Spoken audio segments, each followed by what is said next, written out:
98.8 on the NBC Radio Network and on the iHeartRadio app. As always, I'm your man, J Love, a.k.a. Uncle Jiggy. And joining me again today, back from his little, we'll call it staycation. Staycation, the statesman himself, Mr. Farron. How you doing, sir? Man, I'm blessed today, bro. How you doing? I'm doing amazing, man. It's Wednesday, July the 14th, 2021. So tell us, sir, for those who don't know, I know where you was at, but you was up by the lake. You was up there living that good life at the UCLA Retreat Center. UCLA Retreat Center. How was that?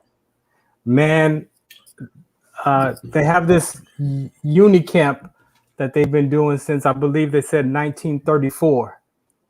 And so the UCLA students go out and they take youth from the inner city and they bring them out there for a week and they teach them life skills and education and archery and all kind of activities.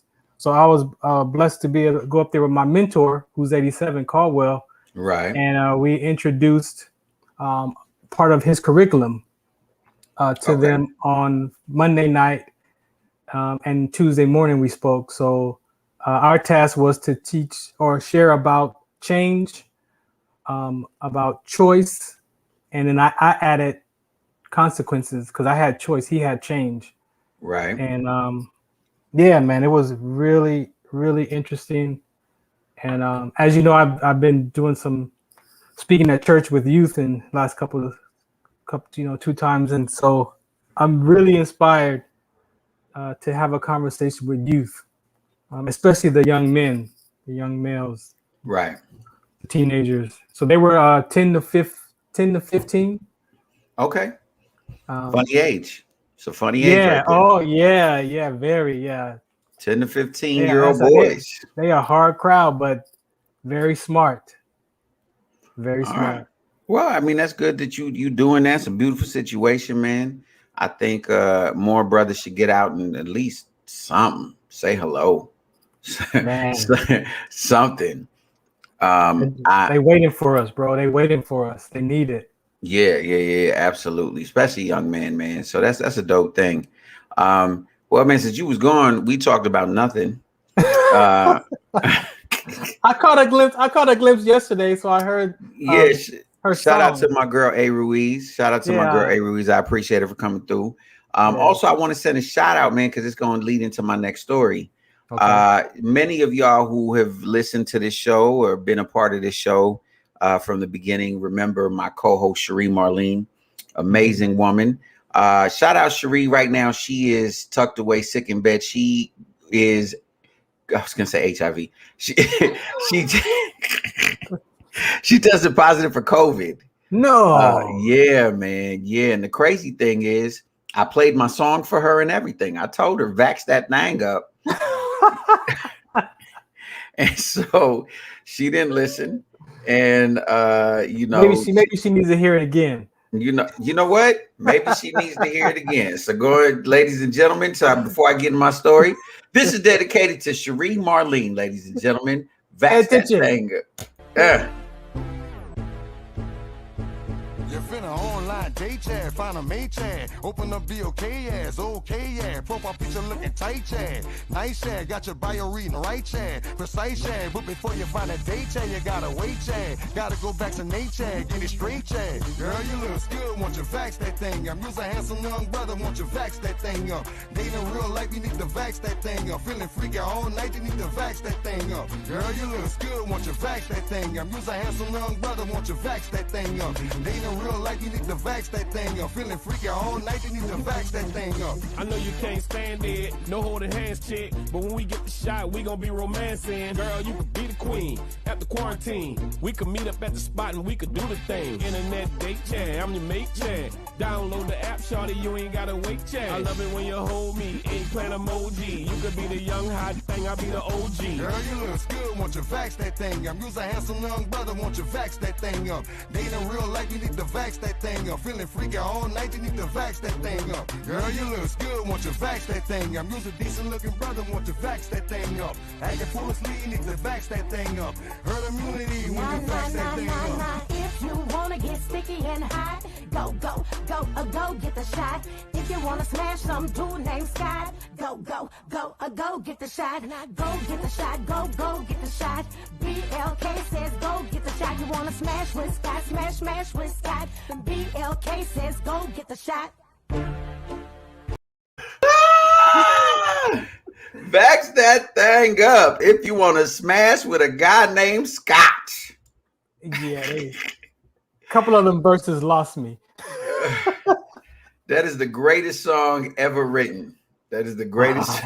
So, yeah. So again, shout out to Cherie. Thinking about you. Got you in my prayers, girl. Vax that thing up quickly too, please, because it's cold. It's a cold world out there. And the reason I bring that up is because recent studies are showing, everyone felt like we were in the phase of the pandemic when it was a race between vaccinations and variants, right? Right. And it was neck and neck for a while. And I personally was ready to cheer a vaccine victory myself personally, because I vaxxed it up, ladies and gentlemen. I went out there and vaxxed it up. Okay. Mm-hmm.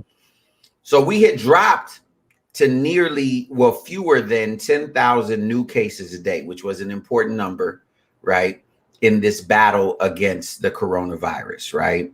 Mm-hmm. And I don't know if you want to call Dr. Fauci the controversial Dr. Fauci, right? But he's Joe Biden's chief medical advisor. He said that it was time that we would finally get our arms around the spread.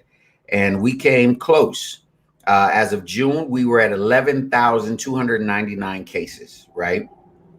So we were trending towards that place where we wanted to be, fewer than 10,000, right? Right. But then the variants caught up some speed, right? And you mix that with there's variants, and then stuff opened up and everybody's like, for example, last night in Las Vegas, Garth Brooks had a concert, ladies and gentlemen. Oh, no. 60,000 sold out. No. Hugging each other, talking about, I got friends in low places. And when that song is on, you can bet there's a lot of drunk people singing all up in your face. So in the last month, we went from trending down to now we're at an average of 23,472 new cases a day. No way. Yo. Yes, as of Tuesday. And all indications point that the numbers are rising. No. There are many countries around the world that are now seeing case rates increase against a backdrop of sparse vaccine supply.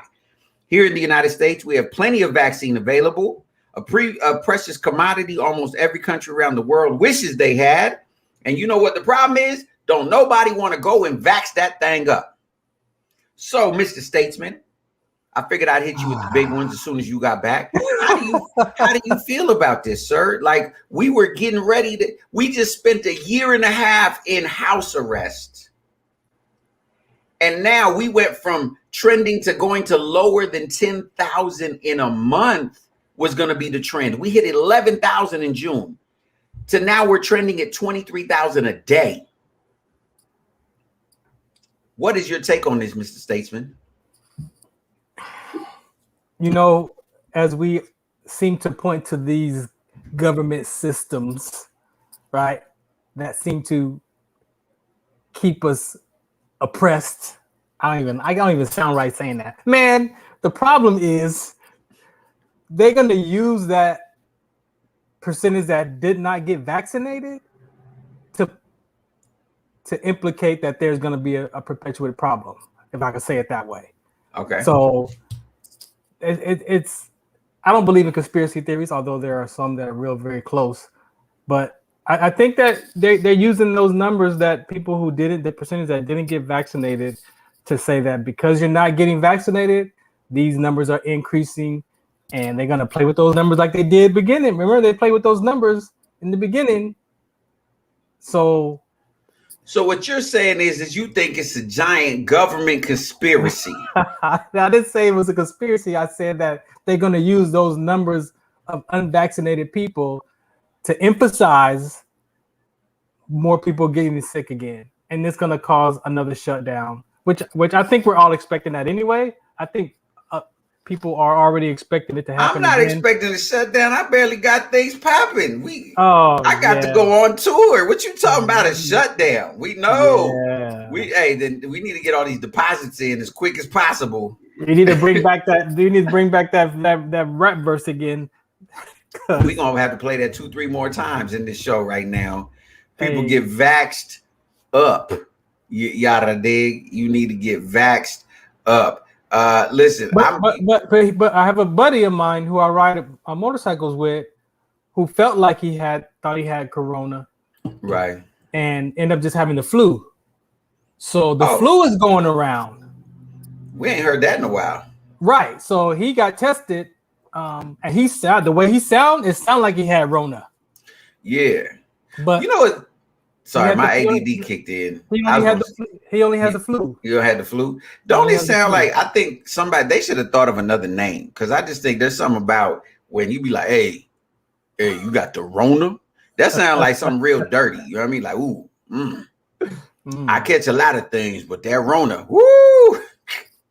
You don't want the Rona. Boy, I was behind a dumpster when I caught the Rona. Ladies and gentlemen, you know what? This is what I'm going to tell y'all. I'm going to keep this real musical. This is America. You got the right to choose whatever you want. I don't push it on people. I think I got vaccinated. I believe people should get vaccinated. But if you don't, I understand it should, because you know what it breaks down to? Options, ladies and gentlemen. Comes down to options.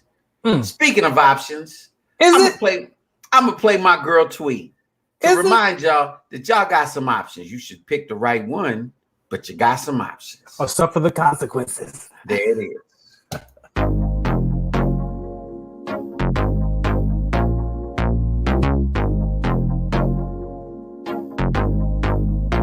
Baby, I got options. I keep watching, keep on calling, but I'm thinking about you. Ain't no stopping. We keep rocking. I said I got options, but I'm choosing on you. If you're really down the road, then we can ride out.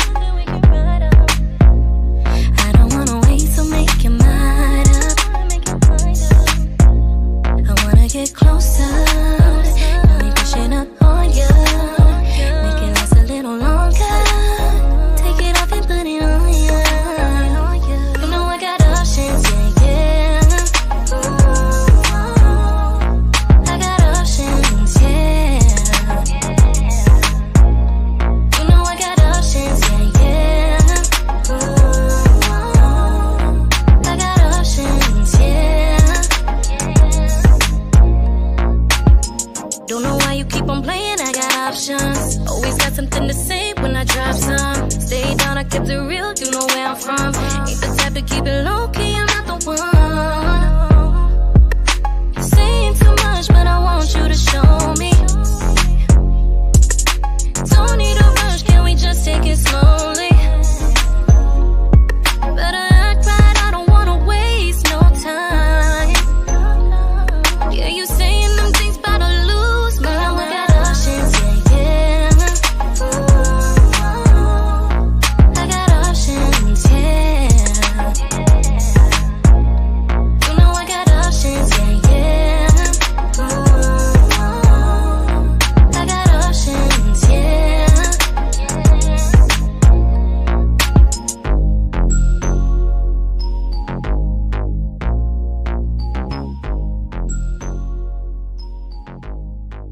Hey, yo, if you just tuning in, that was Twee. This is the Revolution Radio Show 102.3, and that was Twee, ladies and gentlemen, with options. We're talking about options that people got. You know what I mean? And so 3 options too.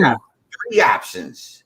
You can vaccinate, you can not vaccinate, or you can die.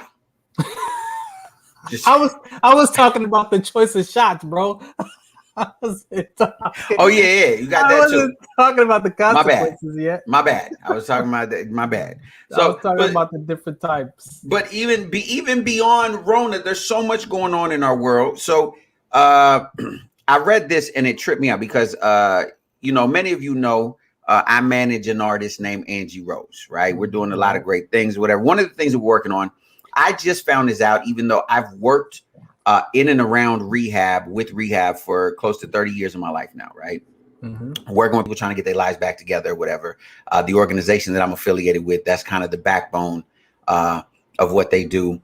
And so drug addiction is a very serious thing, right? Well, what I didn't know is September is actually Recovery Awareness Month, right?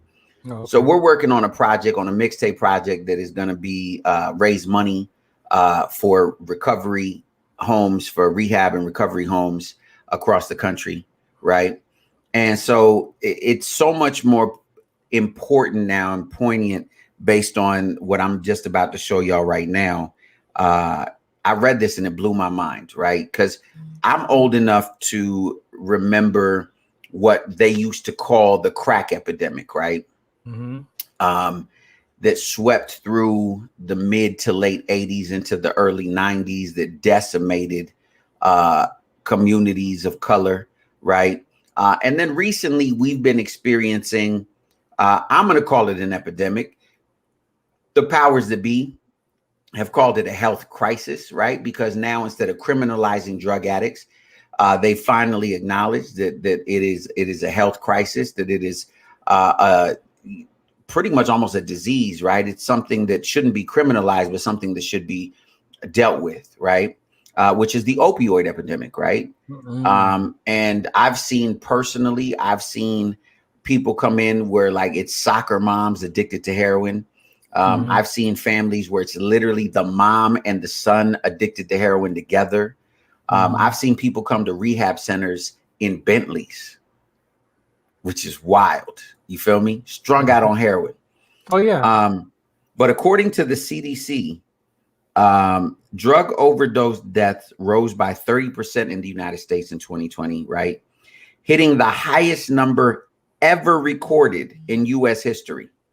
Oh. That's crazy. Are you surprised? Yeah. I mean, just because I don't know why because think about it. There was back in the day, 60s and 70s, heroin was really crazy. Then the whole crack thing, then the whole meth thing, right?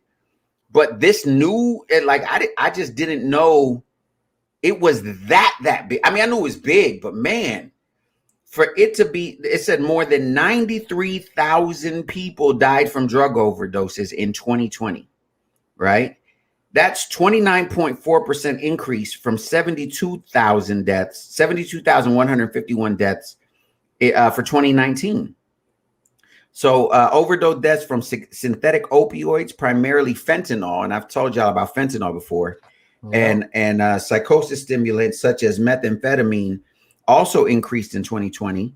Cocaine deaths also increased in 2020, as did deaths from natural and semi-synthetic opioids such as prescription pain medications. Right, this is the highest number of overdoses ever recorded in a 12-month period. The largest increase since at least 1999. So I don't know, man. This is just crazy to me, man. I you know what I mean, bro? I'm not surprised, only because especially you say in 2020, look at what we were dealing with, and so I don't like the fact that they dealt with mental health at the end of the pandemic versus addressing it when it first started. I didn't really notice any commercials about hope and what all this other stuff that they're putting on TV the last month or two during the pandemic. So people how can I say? People are using drugs to quiet their mind. We know what we use alcohol for and drugs. Yeah. And it's unfortunate that people have overdosed because they don't have enough peace in their mind to just be able to sit at home and address life. That's to me, that has to be if you want to look and see why the numbers were increased, especially during 2020. I guess, so, yeah, that does make sense. That's another level of the impact of the pandemic, which is the mental state. And I mean, as you can see, unfortunately, that's drug overdose. You talk about suicide increase 600%. So not only did people die from the Rona, but now you're talking about people dying from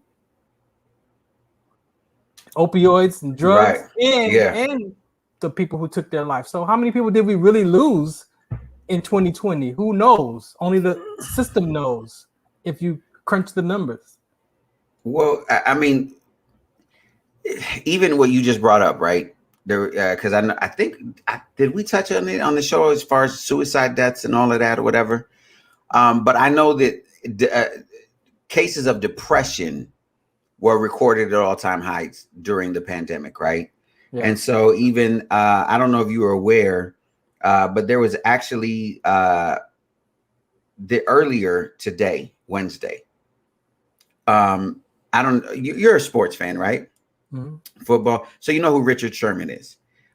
Richard Sherman formerly played for the Seattle Seahawks. He was a cornerback when they won the Super Bowl, when they were the Legion of Doom or Legion of Boom. I'm sorry, Legion of Boom. Now he plays for San Francisco. Well, it was reported that Richard Sherman tried to kill himself. What? Yeah, man. And so according to the 911 call, he drank 2 bottles of hard alcohol and was threatening to kill himself before he was arrested. In the call, which was 4 minutes in length, a woman who ID'd herself as Sherman's wife told dispatch the NFL star was drunk and belligerent and threatening to kill himself. The woman was frantic, breathing heavily and speaking quickly, and was pleading for dispatch to send officers to her home in Washington right away. She said, "I need officers here now," the woman can be heard saying on the call. "He's trying to leave now. In the house, he was being aggressive. He was wrestling with my uncle. He's threatening to kill himself. He has sent text messages to people saying he's going to hang himself." And it goes on and on.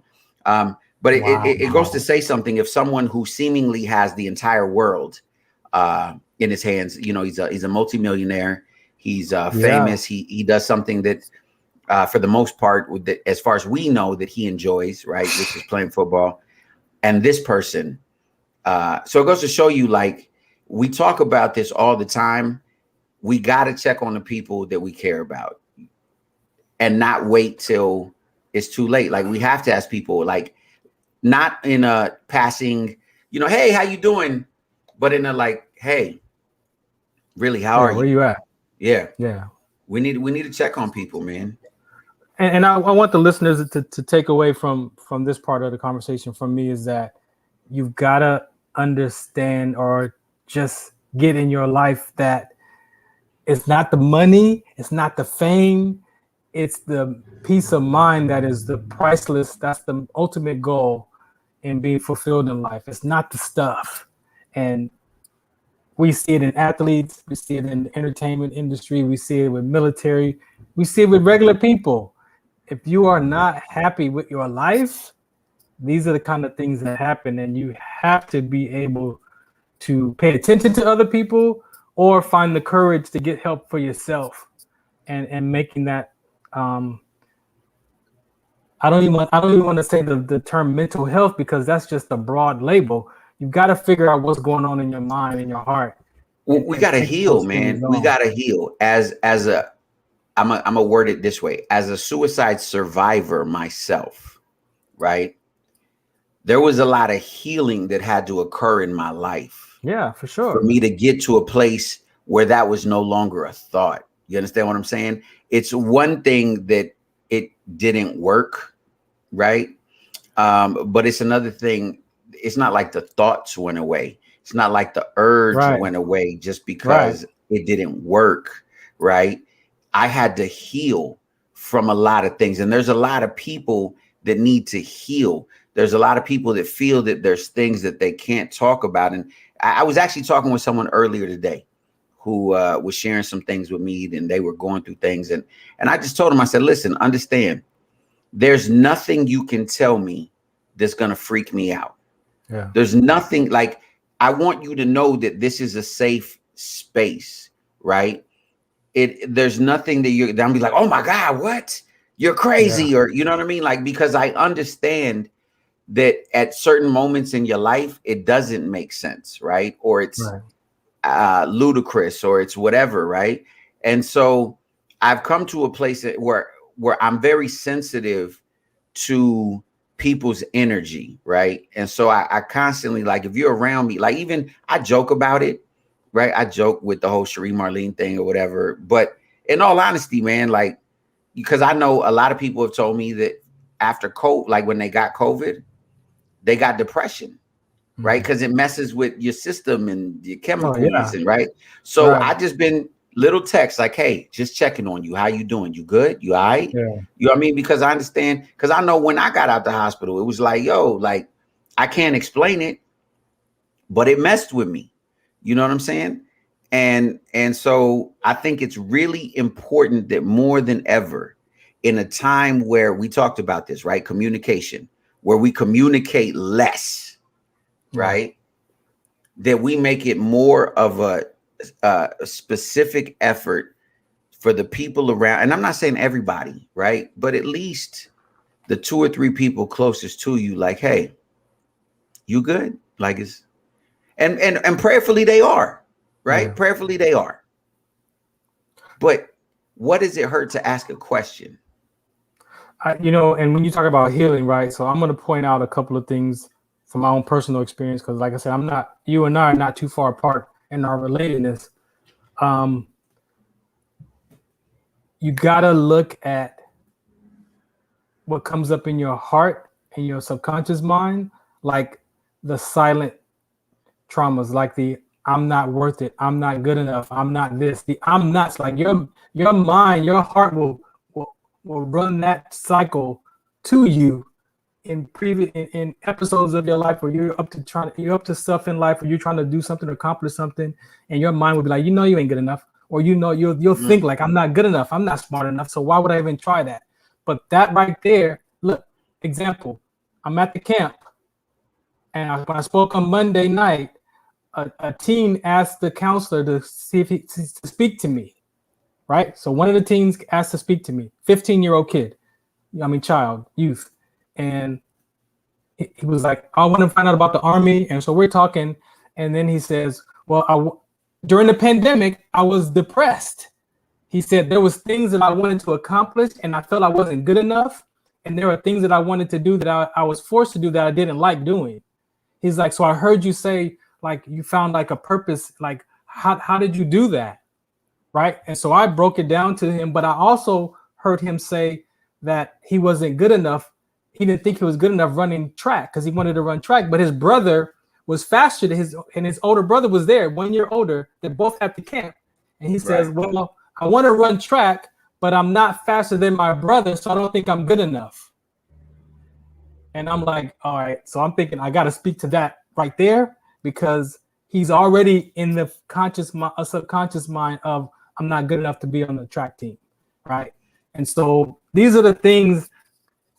I'm not saying that everybody has something, but everybody has something that's in their heart that tells them the I'm not. Like, you got to figure out what that I'm not is to go to work at that. Because if it's not, I'm not good enough, I'm not worth it, I'm not smart enough, I'm not tall enough, whatever that is, that could be that one little piece of circumstance or struggle that you deal with in life that could take your life to another path, because you will also look for the evidence that you're not smart enough. You will also look for the proof that you're not good enough.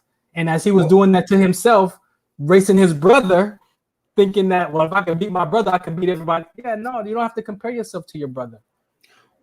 Well, man, what you're saying is so poignant, because here, look, at the end of the day, there is power in what we speak, right?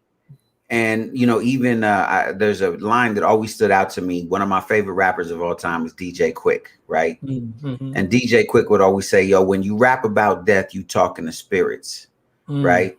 And so a lot of, when we rap, meaning when we speak, when we talk, we're speaking to spirits, right? And we're speaking to, even if you don't believe the way I believe, you definitely speak into the universe, because if you think about it, every single thing that exists that we can tangibly, physically touch, see, smell, etc., right?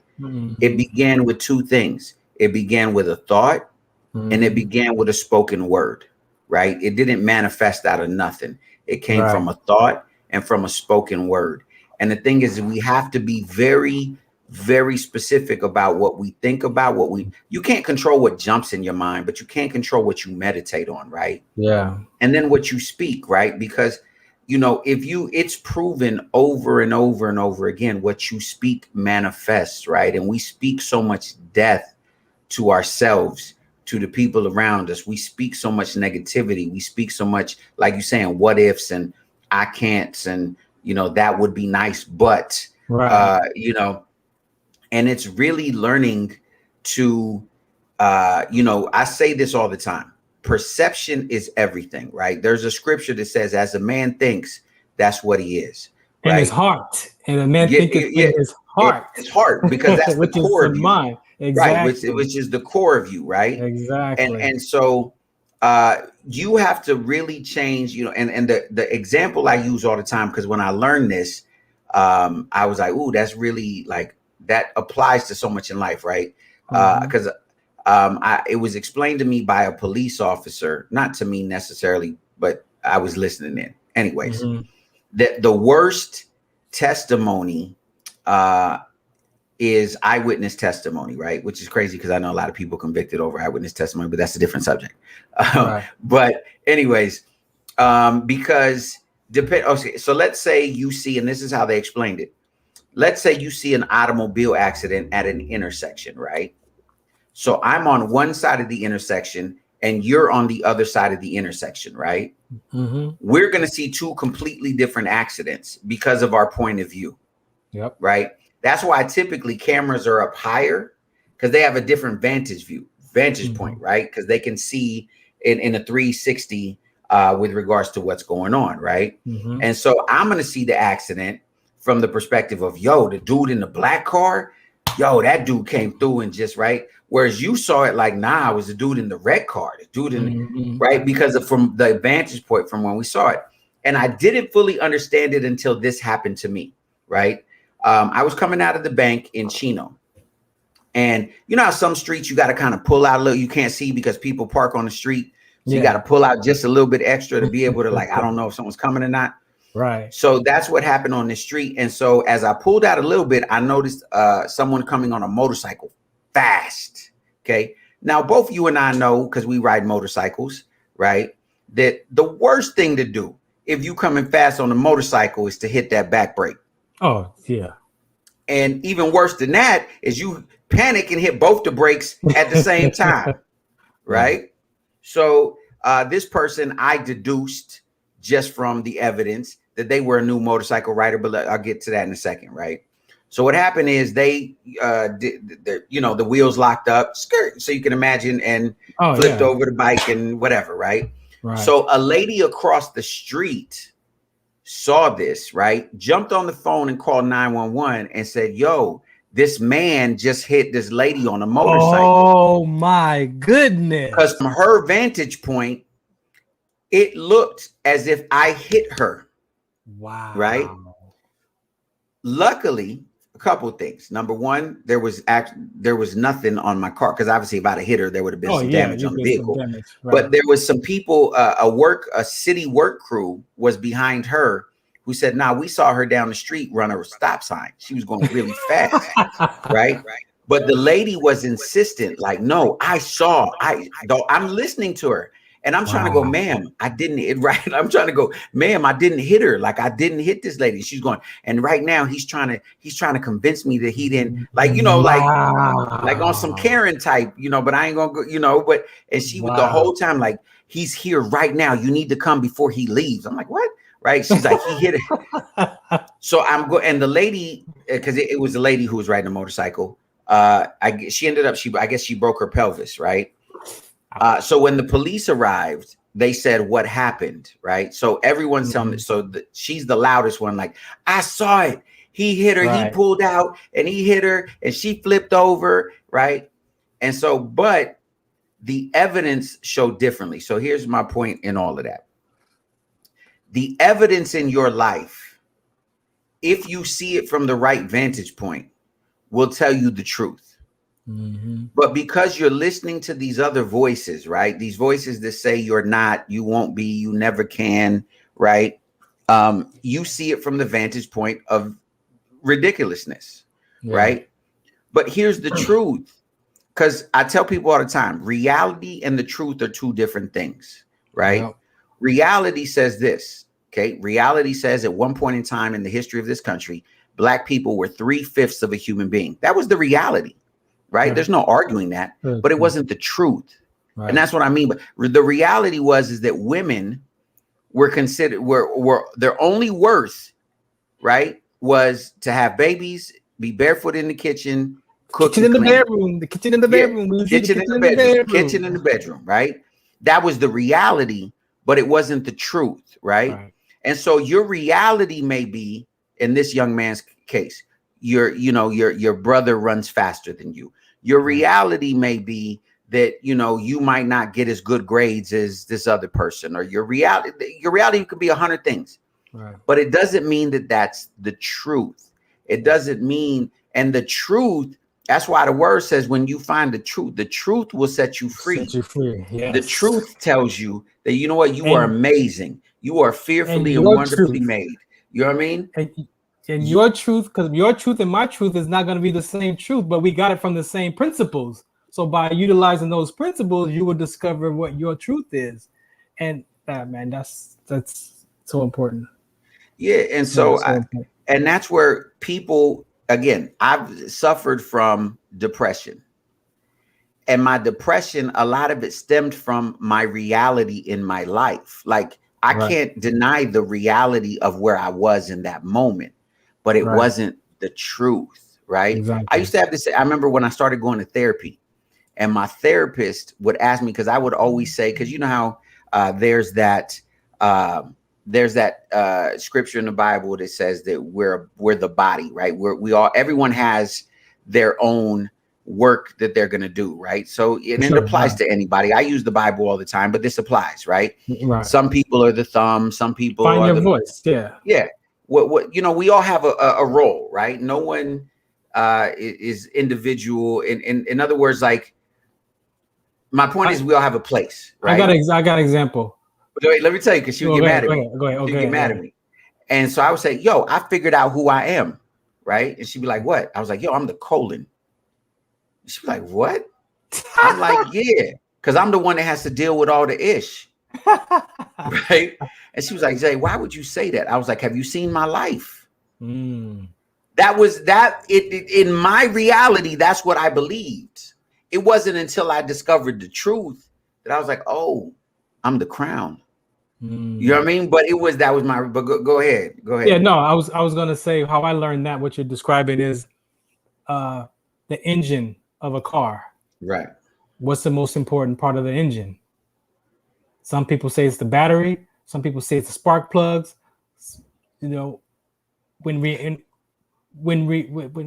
you think the most important part of that? You know, I'm that guy that lifts up the hood and goes, yep, looks like the flux capacitor to me. All right. So I just get to the point. My point is that some people think it's the battery because it has all the power. Some people think it's the spark plugs because it's the sparks and the fuel but guess what? What? The transfer wire. See, I never even heard that word. The transfer wire to the battery. If you take that one little $4 wire off, the car won't start. So they're all important and none of it's important. Wow. Because the battery costs more than the transfer. The transfer wire is like $4 or $5. A battery is sometimes $200 or more. Spark plugs are like $8, depends on what kind you're using, $8 to $16 a pop. But the transfer wire is just as important as the battery and the spark plug. So we are all valuable in this conversation. So you've got to be able to look at what you're dealing with or what that conversation is in your heart, and that might be where you start doing your work at. And it's probably either from a past experience of depression, or if you're feeling anxiety, it's that you're living too far in the future and you can't control the future, and so your mind is telling you something, but you've got to pay attention to it. And there's nothing wrong with going to find out in therapy what it is that you're dealing with. We all have silent traumas, emotional traumas. We all deal with something. No one is exempt. And whatever you're dealing with, best believe there's somebody else. Like this guy I just met a few months ago, and I can relate to him in so many different aspects of just our conversation, because I'm listening to relatedness, I'm trying to listen to understand them. So, yeah, man. Go ahead. No, I'm just saying. So that's all part. And if you want a good example of a movie, is watch My Cousin Vinny. My Cousin Vinny is hilarious. It's one of my favorite movies. Exactly, and that's what I learned as well about perspective and the truth. You will enjoy My Cousin Vinny, and it gives you a perfect example. When he broke down that accident, he was dope. Yeah, exactly, and going through the steps to figure out what would really happen. Yeah, so, and speaking of that, so that's it. Is it? Look, we have steps that we got to take, right? And maybe the steps are uncomfortable. And I posted this. I made my own little J Love meme, right? Yesterday, right? And my little quote was, "The seed does not resemble the fruit, but it possesses the power of the tree." Right? And here's the thing. When you look at your life, yeah, you may not look like what you think you supposed to look like. Look, in my head, I got an 8-pack. I look like The Rock in my head. In my head, right? But when I look in the mirror,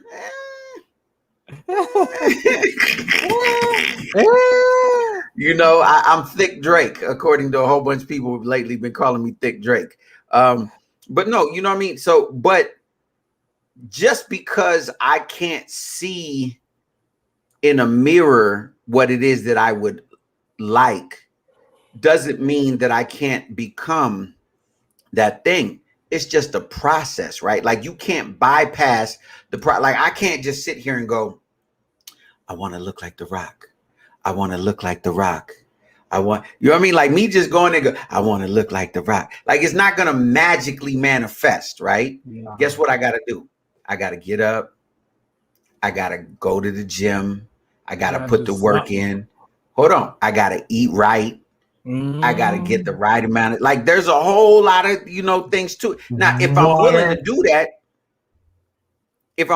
do that, look, for years and years and years, I couldn't lose weight, right?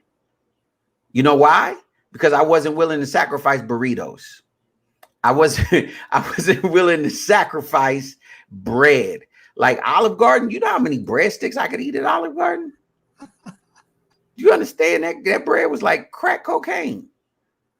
But it wasn't until I had a wake-up call and then I switched up my eating, and now I've lost 50 pounds, right? And I'm still losing. But my point is that this guy at where I'm at, like I haven't seen this guy in close to 30 years, right? Wow. Where the weight I'm at right now, which is crazy, right? It's crazy. I haven't seen this dude in a minute. But here's the crazier part. It could have happened years ago. It took a decision. And I guess I said all that to say this. No matter where you're at in life, as long as you're breathing, you're one decision, one choice, one thing away from the greatest breakthrough of your life. Literally one. It's the power of one, right? And you have to understand that as long as you got breath in your lungs, you can change not the world, your world. You can change your entire world. You can change the entire universe around you with one decision. You can change the trajectory of your destiny with one choice. You can change, literally, you can change your life with, like, you know that dude, like, I don't know who needs to hear this, but you know that dude that you've been wasting time with? One choice. Somebody I felt that in their gut. They just, you know what I mean? Hey, and first, but you also got to tell them that you are where you are right now are the sum of all your decisions and choices from the past. Yes. So if you look back from 5 years ago, 10 years ago, and you wonder where you are, how you got to where you are today, guess what? Those choices and decisions you made from 10 years ago probably got you where you are today. So just like you said, you can change. Like we talked to the youth on Monday and Tuesday. Change is inevitable. It's gonna happen. It's how you perceive it, how you think about it, how you talk about it, and your actions and your questions and your research and your right brain. Like you've got to do all of that work to manage your level of peace in life. And it takes work. It's not just gonna happen by itself. Word. No, at word, man. And so, we don't normally get this deep all the time. We be clowning. It is a Revolution radio show, though. It is a Revolution radio show. But I just really felt it, man, because I've been feeling a lot of people around me, man, is like they going through some things, and I keep having the same conversation with different people, right? And so I'm like, that means something is in the air, something is going on, right? Plus, I've said this since we've been doing this. We have just come out of the craziest year and a half in modern history, right? Yep. This is literally going to be in history books. At some point, kids are going to be reading about the pandemic of 2020, right? It's going to be a book report for some kid, right? Some kid's going to be like, way back in 2020, right? Yep. This is literally, we're living it right now, right? And so all of these accumulative things have had an effect on us. And we've talked about it. We all got some form of PTSD, right? We do. Whether it's like we see numbers, we go, oh, I'm afraid for the lockdown again, or oh, like I'm like at this point, because I'm vaccinated, and I know I shouldn't be this way, but like when it comes to masks, I'm like, get it away from me, right? Because I'm like, but I also know, oh wait, it might be a good idea that not everywhere, but if it's going to be close quarters indoors, I should probably, because just because I'm vaccinated don't mean I can't get it and or transmit it. You know what I mean? Right. And so, but we have some, we all got some kind of PTSD. People are looking for conspiracy. Look, my man said, I've gone from starting at 650 to under 3. Man, big ups to my man Mark Lucas, man, from 650 to under 300 pounds. That's a beautiful journey, man. That's work right there. But we all got some kind of PTSD, man. That's why, like, the whole conspiracy about there's gonna be a food shortage in 2022. The government is storing up food. They taking the food, so that's why there's no chicken wings. If you notice, there's no chicken wings because the government is stealing all the chicken wings. That's because we ate them all up, man. You can't have so not to just to add to that. Did you see Rick Ross? They're doing thighs now. Thighs. Wingstop is doing thighs now. It's thigh stop now. Yeah, it's thigh stop now. Right? Come on. So so it's like legit though. So, but here's the thing and it goes back to we need to heal. We need to heal. And listen, I'm gonna tell y'all what I told my friend today. Weakness is not reaching out for help and asking somebody. That's not weakness. Weakness is holding it in, feeling that you can't ask somebody for help, right? It takes a true, strong individual to say, hey, Farron, man, I'm going through this thing, dude. I need, I don't know if I just need to talk. I don't know what, I don't know what I need. Yeah. That's a strong individual, right? That's a level of courage, confidence, something in a positive experience to stop be. Looking at it as weakness. And here's the truth. Do some people take advantage? Yes. Do some people misuse you and yes, but you can't live in the fear that, definitely be wise in who you open up to. Like, don't just be like, just any old body. But you can't live with this like, well, the last time I opened up. No, you can't do that. No. That points to there's nobody I could talk to. Yeah. And that's and you also have to be able that if you ask someone for help, you also have to be able to accept the no, and the no is not forever, and the no may not be personal to you. So a lot of people are afraid of the no's, and they use that no from 30 years ago, and I have nobody to support me because you never ask. And why don't you ask? Because the last person you asked 15 years ago told you no, so that means everybody gonna be a no. So now you ain't gonna ask for nobody's help, and then you suffer in silence without any support. So it's okay if you have the courage to ask the person. Also have the non-expectation of allowing that person to say yes or no, and no is not forever. Yeah, and remember this, and I will agree with you that, you know what, the last person did whatever, do you wrong, left you, whatever terminology you want to use, right? But here's speaking of perspective, the good news. You're here, which means you survived it, which means it wasn't the worst thing in the world, which you thought it was, right? So you survived it. Yeah, all right. It's perspective. Perspective is everything. You got to flip every situation and really look at it. You can't. That's why, like, a lot of times when people get into bad relationships, everyone around them can see the train getting ready to crash, except for them, because they're too close. You got to back up off of it. And then you go, oh, I didn't see that bird down there that's sitting on the tracks. It's going to make the train jump off the track. You know what I mean? Because the bird is crazy and he ain't going to move. You know what I mean? That was a little bit of a stupid analogy, but it made sense to me. It might trigger the conductor to try to hit the brakes, which once you just said, once you jam on the brakes, you just never know what can happen once you jam on the brakes. But but you know, it's perspective. Right. Yeah. And so that's why I tell people all the time, like, yo, you're too close to this situation. You need to kind of back up and really, look at it, from, it's like, especially when it comes to relationships, right? Like, what would you tell your friend in this, if you've seen the same thing, right? What would you tell some? And then it becomes, yeah, but it's different.